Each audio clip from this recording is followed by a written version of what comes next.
생각하고 회의하는 사람이라는 제목으로 하나님의 말씀의 은혜를 나누고자 합니다. 자, 지난주는 종교개혁주일이었습니다. 기념주일이었고요. 오늘 같이 이어서 500년 전의 종교개혁 시대를 다시 한번 생각해 보고자 합니다. 500년이 지난 지금, 특히 100년 조금 더 지난 대한민국의 기독교는 많은 문제를 내포하고 있습니다. 그래서 많은 개혁의 문제가 끊임없이 대두되고 있고요. 세상에서 교회개혁에 위해서 많이 얘기하고 있습니다. 자, 그래서 500년 전에 루터는 어떤 개혁이었고 그 시대가 어땠는가를 잠시 한번 우리 다시 살펴보면서 우리 지금의 시대를 한번 되돌아보고자 합니다. 여러분, 유럽은 14세기 중반부터 페스트라고 하는 흑사병이라고 부르죠. 흑사병. 사람이 죽는데 까맣게 죽는다 그래서 흑사병. 자, 이렇게 얘기합니다. 흑사병 페스트로 그 초토화 되었습니다. 그 유럽 인구의 3분의 1이 죽었다지요. 그러니까 3명 중에 1명은 흑사병으로 죽게 되었습니다. 14세기 중반부터 16세기 중반까지 약 200년에 걸쳐서 페스트가 약 10번에 걸쳐서 반복 발병되었다고 합니다. 그러니까 뭐 엄청난 거죠. 사회 자체가 혼동 속에 있었고 죽음과 너무 밀접한 시기였습니다. 우리랑은 지금은 또 틀리죠. 지금은 너무 잘 살아서 죽음과 가까워졌습니다. 왜냐하면 뭐가 많으니까? 자살이 많으니까. 근데 그 시대에는 유럽 인구의 3분의 1이 3명 중에 1명이 죽어나가는 그런 시대였습니다. 죽음과 가까웠던 그 시대였죠. 그런데요, 아이러니하게도 여러분에게 이런 질문을 해보고 있습니다. 많은 직업 중에, 그러니까 그 당시 유럽의 참 많은 직업들 중에 가장 많이 죽은 직업이 무엇일 것 같아요? 무엇이었을까요? 어떤 직업군이 그 페스트에 가장 희생을 많이 당했을까요? 농노일까요? 귀족일까요? 아니면 상업을 하는 사람이었을까요? 누구였을 것 같아요? 그러니까 가장 많이 죽은 직업군을 얘기하는 겁니다. 그 특정 직업군이 페스트에 가장 취약했고요. 가장 많이 죽어나갔어요. 누굴 것 같아요? 부자? 성직자. 제사장들이죠. 지금으로 따지면 동네마다 그때는 교회가 있었으니까 교회의 제사장들, 신부들이죠. 신부들이 죽어나갔습니다. 왜 그럴까요? 왜 신부들이 죽어나갈 수밖에 없었을까요? 그 당시는 지금처럼 그게 전염병인지 뭔지 그런 개념이 다 없었잖아요. 그러니까 당연히 장례 미사를 누가 집전해야 돼요? 신부님. 신부가 집전해야 돼요. 당연히 그 시대 자체가. 그러니까 신부들이 그냥 좀 속된 표현으로 하면 멸종당하다시피 계급이 낮은 신부들, 그러니까 고위직 신부들은 다 도망갔대요. 아예 죽으니까 도망갔는데 하위직의 그 신부님들은 그 장례 집전을 다 할 수밖에 없었기 때문에 그들이 가장 취약했다네요. 그러면 어떤 문제가 생겼을까요? 신부들이 그렇게 많이 죽어나가니까 그 전까지, 그러니까 14세기 초반까지만 하더라도 신부가 되는 조건이 귀족이었고요. 공부를 굉장히 많이 했던, 말 그대로 성직자잖아요. 성직자. 위에 있는 분들이었기 때문에 굉장히 뛰어난 사람들이 신부가 되었대렸는데, 문제는 이제 신부가 없어졌어요. 그럼 어떻게 해야 돼요? 신부를 없애면 그럼 시골 동네마다, 지금으로 따지면 교회마다 목사가 없는데 그냥 가만 놔둘 거예요? 아니면 목사를 충당해야 돼요? 충당해야죠. 그러다 보니까 누가 목사가 됐느냐? 하층민들도, 또 약삭 빠른 사람들, 실력이 없는 사람들이 대거 이 성직으로 몰려들게 된 거죠. 심지어는 그때 성경이 무슨 성경인지 아시는 분? 그때 성경이 말이 뭘로 적혀 있죠? 성경이 헬라어일까요? 라틴어일까요? 500년 전 얘기하는 거예요, 지금. 500년 전. 500년 전에 성경이 뭘로 쓰여졌을 것 같아요? 라틴어.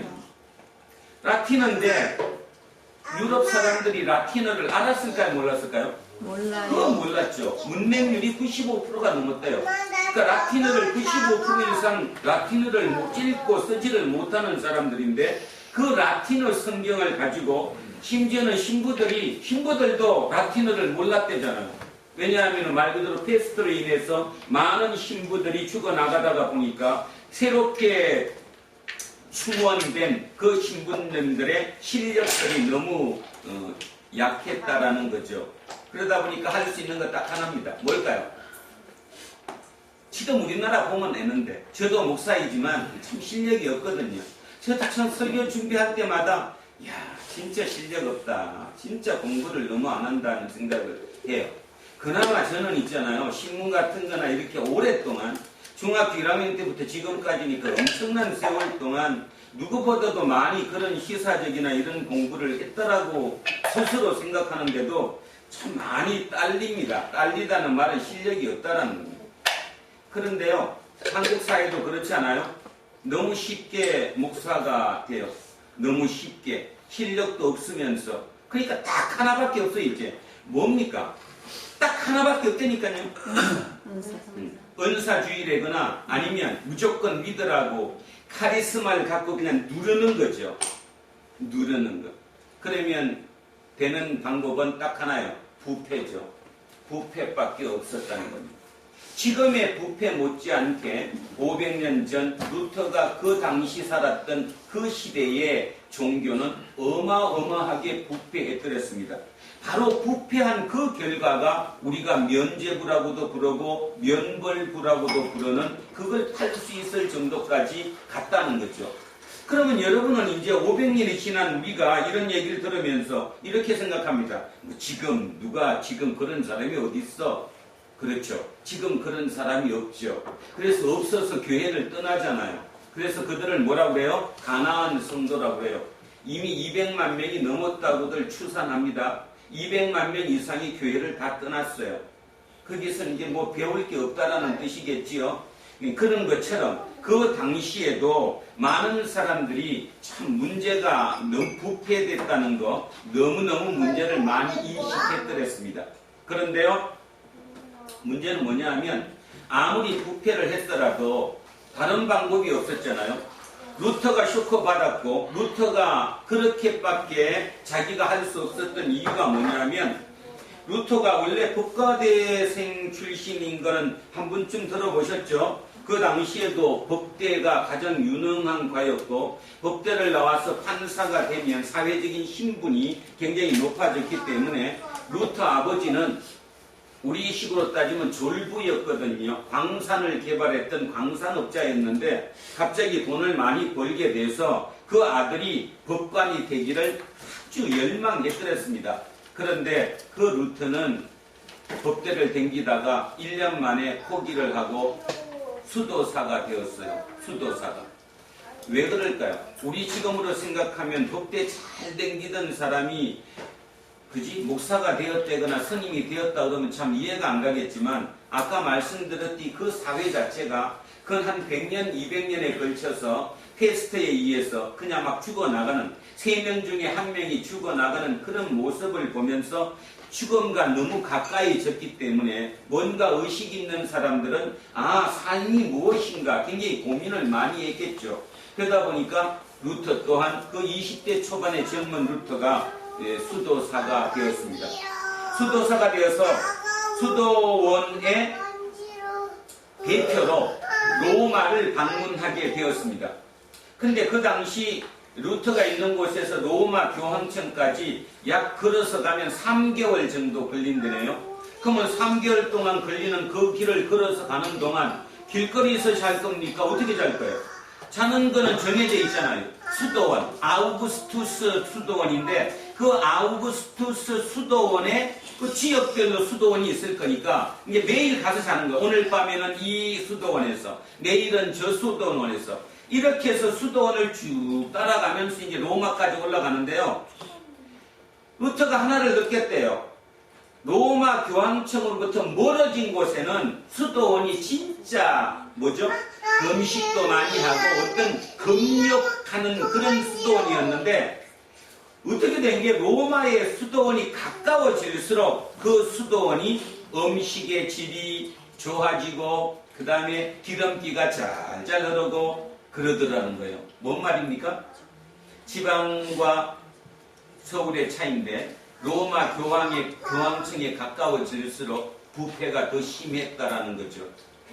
루터가 마지막 젊은 루터가 완전히 머리가 꼭지가 돌았다고 얘기하죠. 아마 우리 한태원이 정도면 돌았을 것 같아요.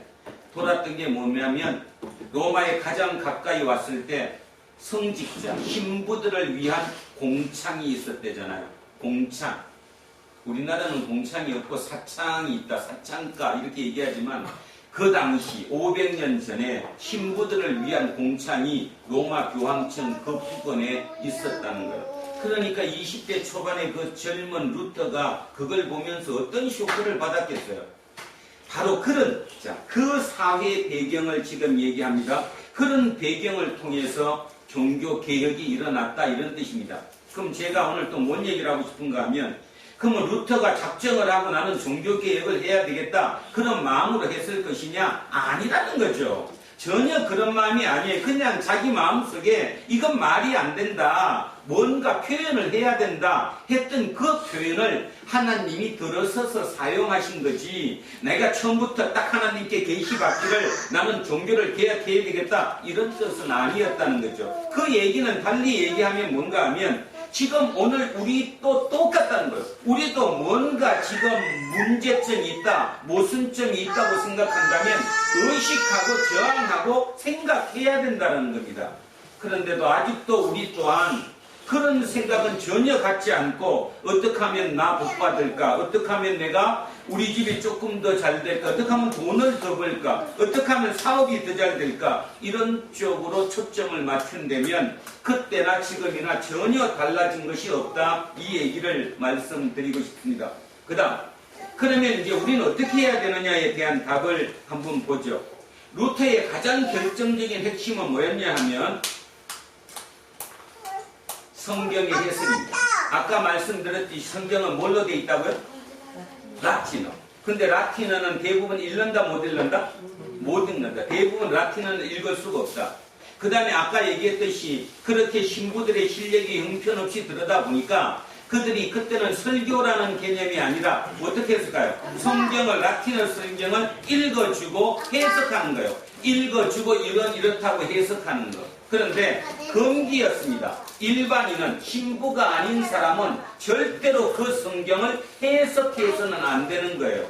심지어는 1517년에 루터의 종교개혁이 일어났다 우리는 지금 배우고 있는데, 그 1517년에 영국에 있는 어떤 집의 가장이 라틴어 성경을 영어로 번역해가지고 가족에게 알려줬대요. 가족이 7명이었는데 7명 가족에게 이 라틴어 성경에 이게 이런 것이다, 영어로 번역해서 알려줬다는 거예요. 그런데요, 그게 고발당해가지고 그 일가족 7명이 화형당했답니다. 1517년에. 그건 뭔 뜻이에요? 그 정도로 맹목적이었다는 거죠. 감히 어느 누구도 성경에 대해서 함부로 다루고 해석할 수 없는, 번역할 수 없는 그 시대였다라는 것입니다. 그러면 루터가 종교개혁을 시작한다. 물론 종교개혁은 아니었지만 뭔가 심각한다, 이 성경이 우리가 쏟고 있다, 신부들한테 우리가 쏟고 있다고 느꼈던 게 뭐냐? 바로 마태복음 4장 17절입니다. 마태복음 4장 17절이 뭔지 아시죠? 회개하라, 천국이 가까이 왔느니라. 회개하라, 천국이 가까이 왔느니라. 마태복음 4장 17절. 그것을 라틴어 성경으로 해석하면 죄값을 치러라, 천국이 가까이 왔느니라. 이렇게 해석되었대요. 뭐를 치러라고요? 죄값을 치러라, 천국이 가까이 다가왔다. 근데 우리는 지금 어떻게 읽어요? 우리 금방 읽었잖아. 우리는 어떻게 읽는다고? 회개하라. 천국이 가까이 왔느니라. 어떻게 차이 날까요? 어떤 차이 같아요? 같아요? 틀려요 지금? 틀려요. 회개하라 천국이 가까이 왔다 이 말과 죄값을 치러라 천국이 가까이 왔다 어떤 뉘앙스가 틀리죠? 뉘앙스가 어떻게 틀려요? 대가 지불을 해야 된다고. 죄값을 치러라 천국이 가까이 다가왔다 그 말은 급하다는 거죠 지금. 그러니까 너가 잘못한 죄값을 뭐 해야 돼? 치러야 돼. 그러면 죄값을 뭘로 치르겠어요? 죄값을 뭘로 치르죠? 우리도 맨날 죄값 치르는데 옛날부터 뭘로 치러요? 제사로 치르지 제사로. 그러면 제사로 나 대신에 뭐를? 동물을 바치는 거죠? 동물을 바쳐서 제사를 지냄으로 해서 우리가 제사 지내는 게 왜 지내요? 죄값을 내가 내 죄를 거기다 대신 동물에다가 대신 전가시키는 거잖아요. 그래서 죄를 없애는 거잖아요. 그러면 생각이 이제 문제가 됩니다.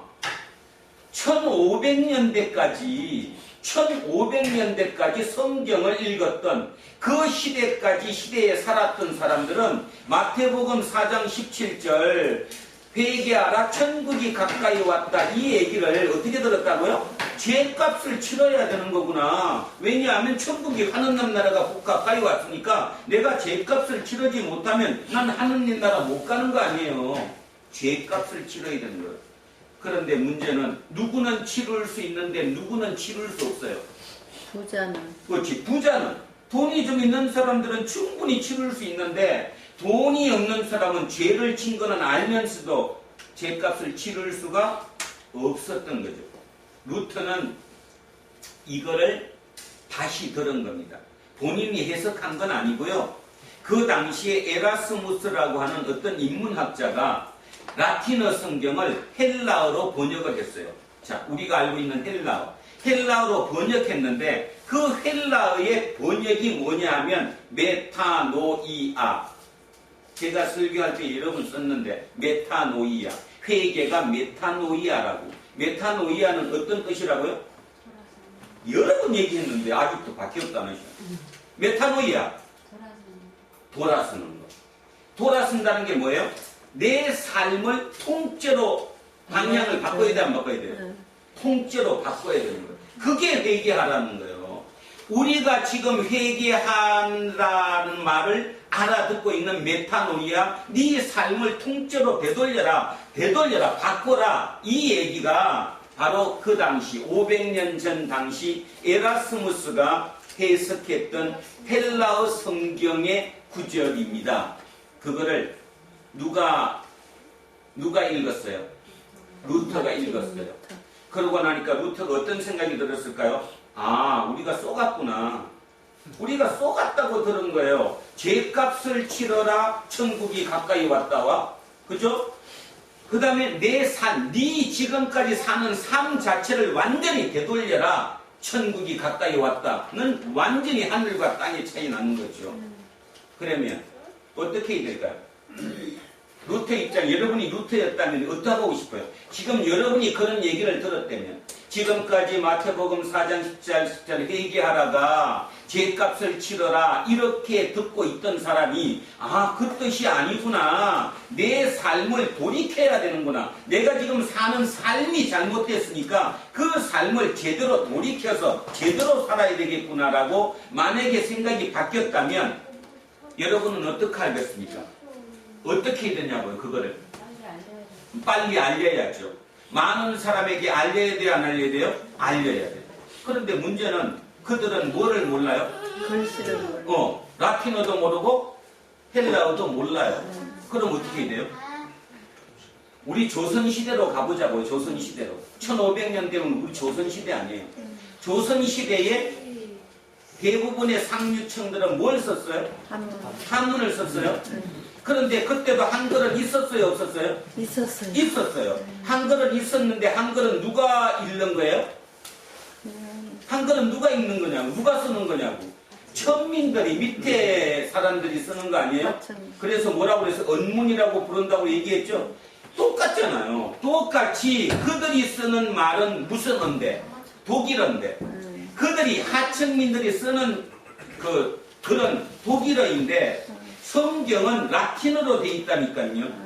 그 다음에 에라스무스라고 하는 사람이 헬라어로 그거를 번역을 해줬는데 알고 봤더니 내용이 완전히 틀린 거예요. 죄값을 치르라는 말이 아니라 네 삶이 잘못됐으면 삶을 통째로 되돌려라는 뜻이었는데 지금까지 1100년 이상을 죄값을 치르라라고 듣고 앉았었다라는 거죠.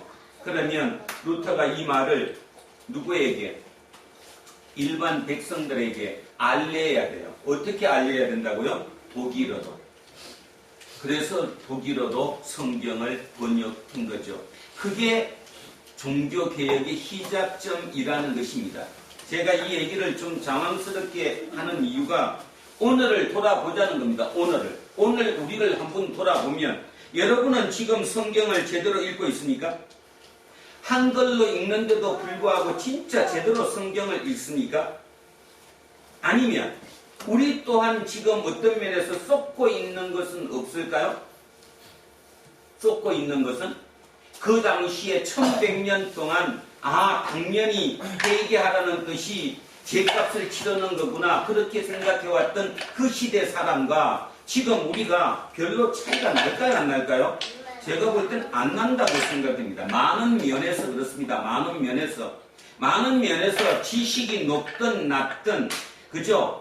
학벌이 좋든 나쁘든 관계없이 어떻게 된 게 교회에 딱 들어오는 순간부터는 목사 말이 진리예요. 거기서 해석한 말에 토를 달지 않는다는 거죠. 토를 달지 않아요. 그리고 당연히 그렇다고 믿어요. 지금의 종교개혁은 결국은 무엇이겠습니까? 우리는 지금 종교를 개혁해야 된다. 지금 기독교의 문제가 심각하다. 가나안 성도가 200만 명이 넘었었다. 어떡할 것이냐? 많이 얘기를 하지만 가장 중요한 것은 결국 우리의 문제라는 것입니다. 우리의 문제는 뭐냐? 성경을 제대로 읽자. 성경을 제대로 읽고 성경을 진짜 제대로 해석해서 진짜 제대로 알자. 이것이 우리의 지금 답 아닐까 생각합니다. 그래서 오늘 설교 제목 질문하고 회의하는 사람.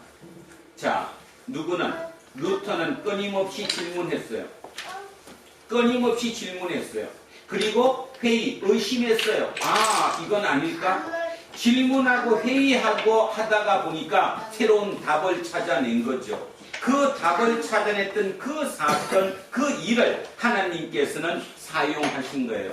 그 사용하심으로 말미암아 지난 500년 동안 로마 교황청, 카톨릭이라고 부르는 그 캐톨릭과 분리된 우리 교회, 개신교라고 부르는 프로테스탄트 교회가 지금 500년 동안 이어져 오고 있는 것입니다. 그런데 결국은 가만히 생각해 보면 500년이면 바꿔야 할 때가 되지 않았어요? 뭐든지 오래되면 정체되면 썩게 마련이고 썩으면 부패되는 거니까 결국 다시 한번 우리는 우리의 생각을 바꿔야 할 시대가 왔다 그렇게 생각합니다. 자, 그런 의미에서 오늘 성경의 본문에 나오는 세례 요한 또한 뭐 했어요? 질문했어요. 누구에게 질문했는데? 예수님께. 그리고 의심했어요 안 했어요? 의심했어요. 자, 질문하고 회의하는 사람. 그래서 오늘 설교 제목은 질문하고 회의하는 사람입니다. 우리 또한 그래야 한다는 것이죠. 질문이 없다? 그건 죽은 겁니다. 질문을 해야 됩니다. 그리고 질문을 한다는 말은 의심할 수밖에 없다라는 거죠. 이 뭐가 잘못된 거 아닌가? 저거는 뭘까? 그러면서 내 거를 만들어 나가는 거. 그것이 성숙이고 그것이 성장이고 그것이 개혁이라는 거죠. 모든 개혁은 우리 스스로 개인에서 개혁이 일어나야지 자기 자신한테 개혁이 일어나지 않는 한 그거는 어떤 믿음이 저는 옳지 않다라고 생각합니다. 자, 그래서 오늘 질문하고 회의하는 사람 제목을 꼭 머릿속에 기억하시기 바랍니다. 자, 질문 한번 해보겠습니다. 오늘 본문으로 들어가면 자, 요한의 제자들이 이 모든 일을 그에게 알리니 요한의 제자들이 이 모든 일 앞에서 일어났던 일 자, 다 제쳐놓고 한 3개만 말씀해 보세요. 지금 뭐한 거? 백부장의 하인 낳은 거. 또 과부 아들을 살린 거. 또 하나만 더 해보시됩니까? 기억나시는 대로. 한센병 환자가 치유됐죠. 그죠? 자, 이런 모든 것. 이런 일들. 그러니까 지금 일어나는 일이 뭐냐 하면 한센병 환자가 낫고 그 다음에 죽은 자가 살아나고 그죠? 뭐 이런 기적. 그 다음에 병자가 다시 살아나고 중풍병자가 다시 걷고 하는 이런 모든 일을 그에게 알리니 그가 누구예요? 요한이에요. 요한의 제자들이 자기 스승 요한에게 예수님이 하는 이 모든 일을 알렸어요. 알렸어요. 그런데 이제 중요한 게 요한이 이런 일을 듣고 난 뒤에 뭐라고 그랬냐 하면 그 제자 중에 둘을 불러. 왜 하필이면 둘일까? 이거는 뭐 어려운 게 아니고요. 신명기에 나와 있습니다. 모든 증거가 되려면 몇 사람 이상의 증인이 있어야 돼요? 두 사람 이상의 증인이 있어야 되기 때문에 모든 일을 정확하게 알게 하기 위해서 둘을 불러서 쉽게 예수님께 보내어 이르되 오실 그이가 당신이 오니까 우리가 다른 일을 기다리오리까 하라 하네. 뭐 했어요 지금? 의심했어요 안 했어요? 의심했어요. 회의했잖아요. 그러면 잠깐 세례 요한은 예수님한테 이렇게 질문하면 안 돼요. 왜 안 되죠? 이미 세례 요한이 예수님을 세례 줬어요 안 줬어요? 세례 줄 때 이분이 누구라는 거 알았는데 하나님의 아들이라는 걸 이미 알았어요 몰랐어요? 알았어. 그리고 본인 입으로도 뭐라고 그랬어요 제자들한테? 바로 저분이 하나님의 어린 양이다라고 얘기했어요. 확실하게 세례 요한은 예수님이 메시아신 걸 확신했단 말입니다. 자기 입으로도 얘기했고. 자, 한번 찾아보겠습니다. 요한복음 한번 찾아가 보겠습니다. 요한복음입니다. 요한복음 1장 한번 보시죠. 뭐 다 찾으면 뭐하고 1장만 제가 한번 보겠습니다. 1장 29절입니다. 143쪽. 자, 143쪽. 요한복음 1장 29절부터 자, 제가 한번 읽을 테니 천천히 따라와 보십시오. 이튿날 요한이 예수께서 자기에게 나아오심을 보고 이르되 보라 세상 죄를 지고 가는 하나님의 어린 양이로다. 내가 전에 말하기를 내 뒤에 오는 사람이 있는데 나보다 앞선 것은 그가 나보다 먼저 계심이라 한 것이 이 사람을 가리킴이라. 나도 그를 알지 못하였으나 내가 와서 물로 세례를 베푸는 것은 그를 이스라엘에 나타내기려 함이라 하니라. 요한이 또 증언하여 이르되 내가 봄에 성령이 비둘기같이 하늘로부터 내려와서 그의 위에 머물렀더라. 나도 그를 알지 못하였으나 나를 보내어 물로 세례를 베풀라 하신 그이가 누구예요 그럼? 나로 보내어 물로 세례를 베풀라 하신 그이가 누구예요? 하나님. 그 하나님이 나에게 말씀하시되 성령이 내려서 누구 위에든지 머무는 것을 보거든 그가 곧 성령으로 세례를 베푸는 이인 줄 알라 하셨기에 내가 보고 그가 하나님의 아들이심을 증언하였노라 하니라. 아멘. 어떻게 했어요? 세례 요한은 예수님이 확실히 메시아인지를 알았어요 몰랐어요? 알았어요. 알았어요. 그 아신 분이 이렇게 질문을 하면 안 되죠. 자, 질문이 요한이 그 제자 중 둘을 불러 주께 보내어 이르되 오실 그이가 당신이 오니까 우리가 다른 일을 기다리오리까. 안 되잖아요. 이렇게 생각하면. 그러면 여기 또 하나 궁금증이 있어요. 요한이 직접 가서 물어보면 되지. 왜 제자들한테 얘기할까? 지금 요한은 잡혔어요? 안 잡혔어요? 잡혀서 감옥에 있어요. 자, 머릿속에 드라마를 여러분 보시고 뭐 드라마를 보고도 다 아시는 여러분들이니까 우리 드라마를 보듯이 상상력을 한번 연결시켜 보자고요.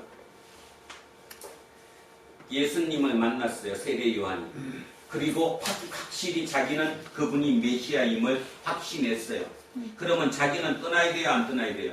떠나요. 떠나야 돼요. 그래서 뭐라고 얘기했어요? 저분은 흥해야 되겠고 나는 망해야 될 거라고 본인 입으로도 얘기했어요. 그러니까 정확하게 아신 분이에요. 그죠? 그 당시로 인기는 누가 더 많았어요? 요한이 훨씬 더 인기가 좋았어요. 쉽게 얘기해서 정확하게만 몰랐다면 자기가 메시아가 돼도 뭐 전혀 관계가 없을 정도로 인기 짱이었던 사람이란 말이에요. 그런데 그 예수를 보면서 자기가 뒤로 물러났어요. 그죠? 그러면서 더 강해졌어요. 강력해졌다는 거예요. 어떻게 강력해졌을까? 그 당시에 지배자였던 통치자였던 헤롯 안티파스 또는 헤롯 안디바라고 부는 그 왕한테 뭐 했어요? 왕한테 개겼잖아요. 어떻게?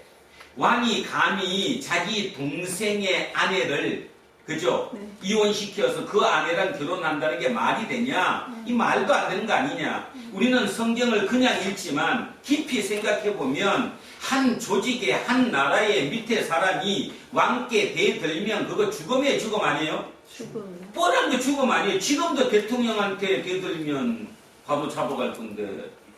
그죠? 그 당시에 왕께 저항하는 건 죽음이잖아요. 그러면 어떤 바보가 속으로는 그런지 알더라도 겉으로 그런 얘기를 안 하죠. 그냥 넘어가죠. 그런데 세례 요한은 왕한테 덤볐어요. 당신 잘못한 거라고. 어떻게 동생 아내를 취해가지고 그 아내를 뚫고 살 수 있냐. 이건 불륜이다. 말도 안 된다. 이렇게 얘기를 했잖아요. 왜 그랬을 것 같아? 제가 어저께 묵상하면서 충분히 그랬을 수 있겠다. 나라도 그러겠다는 생각을 했어요. 왜 그랬을까? 메시아가 확실히 오셨어요, 안 오셨어요? 오셨어요. 근데 그 메시아는 어떤 분이에요? 세례 요한이 느끼는 메시아는 어떤 분이에요? 오면 뭐 하시는 분? 심판하시는 분. 맞아요? 오면 심판하시는 분 아니에요? 불로 심판한다고 그랬잖아요. 쭉정이하고 뭐를? 알곡을 갈라요, 안 갈라요? 갈라가 그 쭉정이는 불태우는 사람이에요. 불로 심판하실 분이잖아요. 그러면 어떻게 해야 돼요? 여러분은 만약에 그렇다면 어떻게 해야 돼요, 지금? 당연히 오련일 하고 살아야지. 왜? 곧 심판할 거니까. 누가 죽을 건데? 내가 죽어요? 아니면 왕이 죽어요? 왕이 죽지. 하나님의 심판인데. 하나님의 심판받으면 불로 심판받으니까 왕이 죽는 거지 내가 죽는 게 아닌데 나는 정당하게 그냥 치고 들어가는 거죠. 그리고 지금 잡혀 있어요, 안 잡혀 있어요? 잡혀 있어요, 감옥에. 근데 하루가 지나도 면회를 안 오네. 일주일이 지나도 면회를 안 와요. 한 달이 지나도 안 와요. 그래서 궁금해요, 안 궁금해요? 받기. 그래서 제자들한테 지금 보고를 받아요, 안 받아요? 받아요. 제자들한테 보고를 받아요. 자기는 지금 감옥에 있지만 제자들에게 보고를 받고 있는 거예요. 근데 아무리 들어도 자기가 기대하는 그 일이 일어나요, 안 일어나요? 아니라 심판이 일어나야 되는데, 불로 심판해야 되는데, 악인은 불태워야 되고 선인은 살려야 되는데, 그러면 그 당시에 가장 큰 악은 누굽니까? 로마 아니에요? 로마를 누구가, 메시아가 불살라야지. 그리고 다시 독립을 해야 되고, 그 다음에 헤롯 안티파스 같은 이런 나쁜 왕들은 악이니까 다 불로 태워버려야 되잖아요. 연락이 안 오고. 이게 오늘 그 얘기. 연락이 안 오고. 그러니까 어떻게 이제 의심이 든 거죠. 질문하는 거예요. 뭐라고 질문하는 거예요? 오실 거이가 당신 맞습니까? 아니면 우리가 다른 일을 기다릴까? 자, 어느 쪽에 지금 마음이 가 있어요, 이미? 앞이에요, 뒤에요? 부정적인. 뒤에지. 당신 아닌 거 아니에요, 혹시? 그럼 우리 딴 사람 기다려야 되는 겁니까? 이렇게 지금 질문을 한 거다. 그런 뜻입니다. 지금 우리의 얘기이기도 하고요. 이 얘기를 남의 얘기로 듣지 말고 내 얘기로 한번 들어보십시오. 그렇게 열심히 기도했는데, 열심히 신앙생활 했는데, 죽기 살기로 그저 11조 했는데, 하나님께 내가 충성을 바쳤는데, 왜 내가 안 되냐는 거예요. 왜 내가 안 되죠? 나는 심각하게 따지면, 저 개인으로 따지면 목사인데, 다른 사람이 다 얘기하잖아요. 목사 되고 나면 자식들이 잘 된다고. 근데 하나같이 자식이 잘 되는 것 같지도 않아요. 뭐에 도대체 이게? 그러면 뭔가 문제가 있는 거죠. 내 개인의 어떤 죄값이 있는 거죠. 이게 뭐냐는 거예요. 그런 의심과 회의, 그런 질문은 끊임없이 일어나는 거예요. 일어나야 되게 지극히 정상이고. 자, 세례 요한도 의심이 일어났어요. 이거 진짜인가? 진짜인가? 한 달, 두 달 지나면서 이제 심각해진 거예요. 자, 그래서 그들이 예수께 가서 이르되 세례 요한이 우리를 보내어 당신께 여쭈어 보라고 하기를 오실 그 이가 당신이 오니까 우리가 다른 이를 기다리오리까 하더이다 하니. 이제 가서 예수님께 물었어요, 안 물었어요? 물었어요. 자, 21절. 마침 그때 예수께서 질병과 고통과 악귀 들린 자를 많이 고치시며 또 많은 맹인을 시각장애인을 보게 하신지라. 예수께서 대답하여 이르시되 너희가 가서 세례 요한에게 가서 보고 들은 것을 요한에게 알려라. 뭐라고 알리느냐? 맹인이 보고 못 걷는 사람이 걷고 나병 환자가 깨끗함을 받고 힘없은 사람이 들으며 죽은 자가 살아나며 가난한 자에게 복음이 전파된다 하라. 자, 결론을 이걸 딱 풀면 이거잖아요. 눈 감은 사람 무슨 장애인? 시각장애인이 눈을 뜨고 안 들리는 누구가? 청각장애인이 듣고 다리를 쓰지 못하던 지체장애인이 일어나서 펄펄 뛰어 걸어댕기고 죽은 사람이 다시 살아났다는 거예요. 그렇게 가서 누구에게 알려라? 세례요한에게 알려라. 그러면 세례요한이 알아듣는다 못 알아듣는다? 알아듣는다. 그럼 우리는 못 알아들어요 지금. 우리는 이렇게 돼야지. D다 아니다. Yes다 No다. 그죠? 당신이 메시아가 맞습니까? 내가 메시아 맞아. 이렇게 하든가. 아니야, 난 메시아 아니야. 이렇게 하든가. 딱 얘기를 해줘야 되는데, 이렇게 얘기한 거예요. 가서 얘기하기를 청각장애인이 듣게 되고, 시각장애인이 눈을 뜨게 되고, 지체장애인이 일어나서 걷게 되고, 죽은 자가 살게 된다. 그렇게 전해라. 자, 이사야 35장을 한번 가보겠습니다. 이사야 35장입니다. 자, 몇 쪽쯤에 있냐 하면요. 1007쪽. 1007쪽입니다. 1007쪽에 이사야 35장 5절 6절을 제가 한번 읽습니다. 5절 6절입니다. 그때에 맹인의 눈이 밝을 것이며 못 듣는 사람의 귀가 열릴 것이며 그때에 저는 자는 사슴같이 뛸 것이며 말 못하는 자의 혀는 노래하리니 이는 광야에서 물이 솟겠고 사막에서 시내가 흐를 것임이라. 이사야서에 나와 있는 메시아에 대한 예언이에요. 쉽게 얘기하면 이 이사야서의 이 예언을 세례 요한은 알게요 모르게요? 알죠. 세례 요한은 이거를 안다 이 말이죠. 결국 메시아가 와서 할 일, 결정적인 세계. 자, 청각장애인이 듣게 되고 시각장애인이 보게 되고 지체장애인이 날뛰어서 뛰어다닐 것이라는 거예요. 똑같잖아요. 그래서 이렇게 대답을 한 거예요. 이렇게 가서 그 얘기를 하면 알아들을 것이다. 자, 세례 요한은 어땠을까요? 알아들었을까요? 못 알아들었을까요?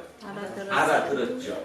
그런데도 찝찝했을까요? 안 했을까요? 찝찝해요. 왜 그랬을까요? 왜 세례 요한이 알아는 들었는데 찝찝했을까요?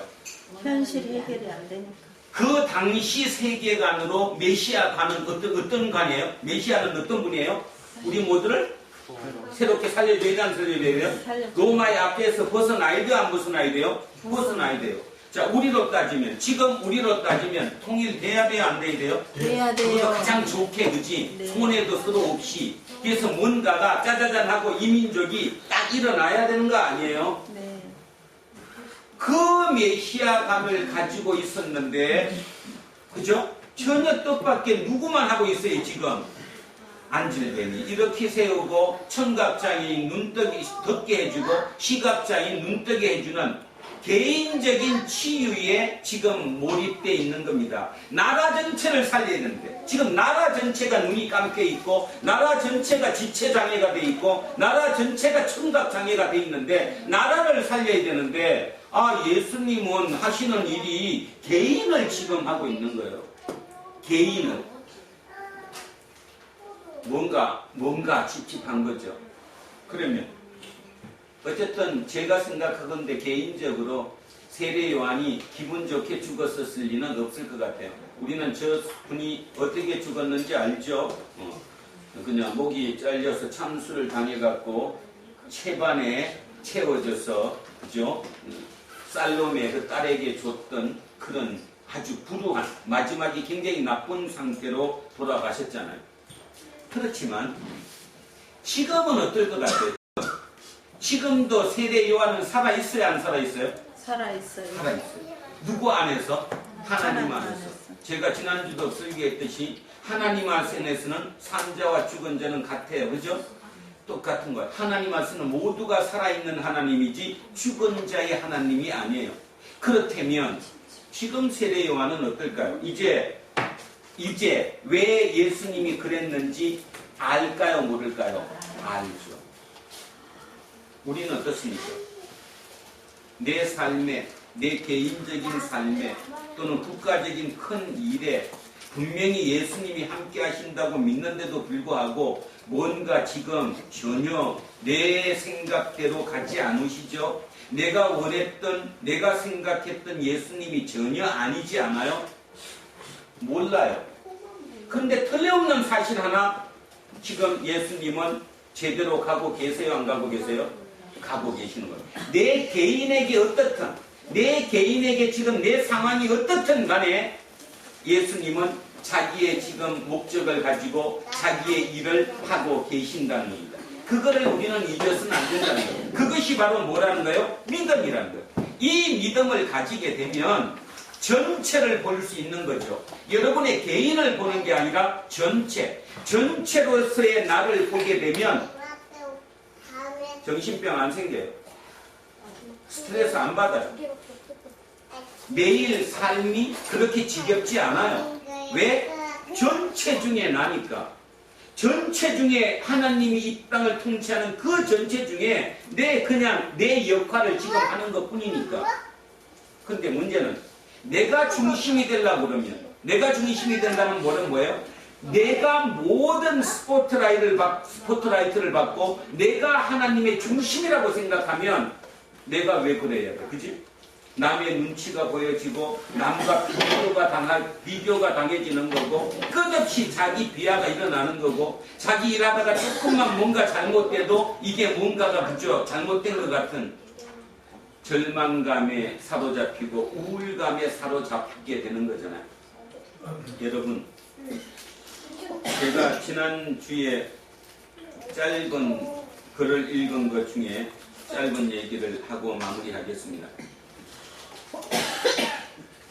남전이라고 하는 스님이 계셨는데 중국에 이 남전 스님이 유명한 선사가 됐어요. 이가 뭔 말인가 하면 선성이 되었다는 거죠.